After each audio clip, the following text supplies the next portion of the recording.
Today, we dissect Sidney Lumet's 1957 classic, 12 Angry Men.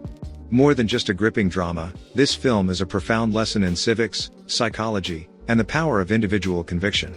Prepare to witness the intricate dance of doubt and reason, as we explore how justice is truly forged in the crucible of human deliberation.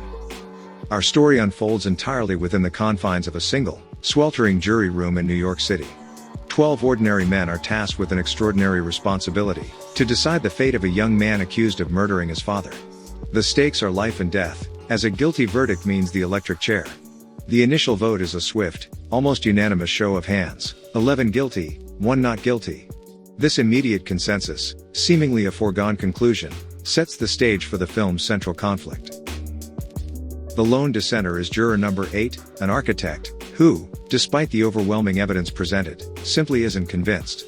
His quiet courage to stand against the tide introduces the fundamental principle of the American justice system, the presumption of innocence and the requirement of reasonable doubt. He doesn't claim the boy is innocent, only that there's enough doubt to warrant discussion.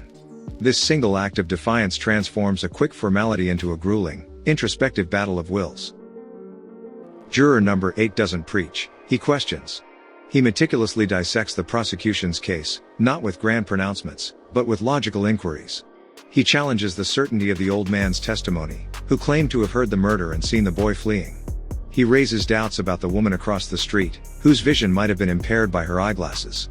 This phase of the deliberation is a masterclass in critical thinking, demonstrating how to identify logical fallacies and biases in what appears to be irrefutable evidence. The first to be swayed is juror number 9, an elderly, observant man who respects juror number 8's courage. He recognizes the pressure to conform and the importance of a thorough discussion. Soon after, juror number 5, who grew up in the slums similar to the accused, changes his vote. His personal experience allows him to debunk the prosecution's claim about how a switchblade is typically used, highlighting the dangers of prejudice and preconceived notions. These early shifts are crucial, showing how empathy and a willingness to consider alternative perspectives can begin to dismantle a seemingly solid consensus. As the discussion progresses, the heat in the room isn't just from the summer day, it's from the simmering prejudices and personal baggage of the jurors. Juror number 3, a hot-headed businessman, becomes the most vocal proponent of guilt, his anger fueled by a strained relationship with his own son. His inability to separate his personal frustrations from the facts of the case serves as a powerful illustration of how emotional bias can cloud judgment. Meanwhile, juror number 10, a bigoted garage owner, unleashes a torrent of racist generalizations about people from the slums, exposing the ugly underbelly of societal prejudice that often infiltrates judicial processes. This raw display of bias underscores the importance of self-awareness and the constant battle against ingrained stereotypes in the pursuit of justice. Even the seemingly impenetrable logic of juror number 4, the meticulous stockbroker, begins to crack under the weight of re-examined evidence. His initial certainty, based purely on facts, starts to falter as the inconsistencies in the prosecution's case are meticulously laid bare. A pivotal moment arrives when juror number 11, an immigrant watchmaker, eloquently articulates the profound significance of the American justice system, emphasizing the privilege and responsibility of serving on a jury. His perspective, born from a background where justice might not be guaranteed, serves as a powerful reminder of the democratic ideals at stake and the fragility of due process. The turning point arrives as the jurors, guided by juror number 8, begin to physically recreate aspects of the crime. They time how long it would take the old man to reach his door, revealing a crucial inconsistency in his testimony. The unique switchblade, initially presented as irrefutable evidence, is countered by juror number 8 producing an identical one, demonstrating that it wasn't as unique as the prosecution claimed. Even the woman's seemingly solid testimony is undermined when they consider the indentations on her nose, suggesting she wore glasses and likely wasn't wearing them in bed, thus impairing her vision without them. These practical demonstrations of doubt are powerful, showing how active engagement with evidence, rather than passive acceptance, is vital for a just outcome. As the evidence against the boy crumbles under scrutiny, the remaining jurors, one by one, concede to reasonable doubt. The pressure mounts on the remaining holdouts, particularly juror number 3, whose personal vendetta against his son has blinded him to the facts. In a powerful, emotional climax, he finally tears up a photograph of his son, releasing his personal demons and allowing him to see the case objectively.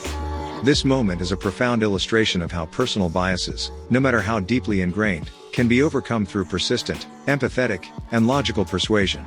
The film beautifully demonstrates that true justice requires not just intellectual rigor, but also emotional intelligence and a willingness to confront one's own prejudices.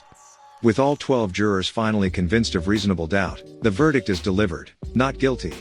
The young man's life is spared, not because his innocence was definitively proven, but because the prosecution failed to establish his guilt beyond a reasonable doubt. The film ends as the jurors, now strangers again, disperse into the bustling city, leaving the sweltering room and the intense deliberation behind. This quiet, understated ending emphasizes that justice, while achieved, is a fragile and often arduous process, dependent on the integrity and diligence of ordinary citizens. 12 Angry Men is more than just a courtroom drama, it's a timeless educational tool. It meticulously illustrates the principles of reasonable doubt, the importance of civic duty, and the inherent flaws in human judgment.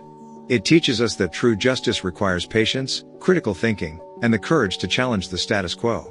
It's a powerful reminder that a single voice, armed with reason and conviction, can indeed change the world, one deliberation at a time.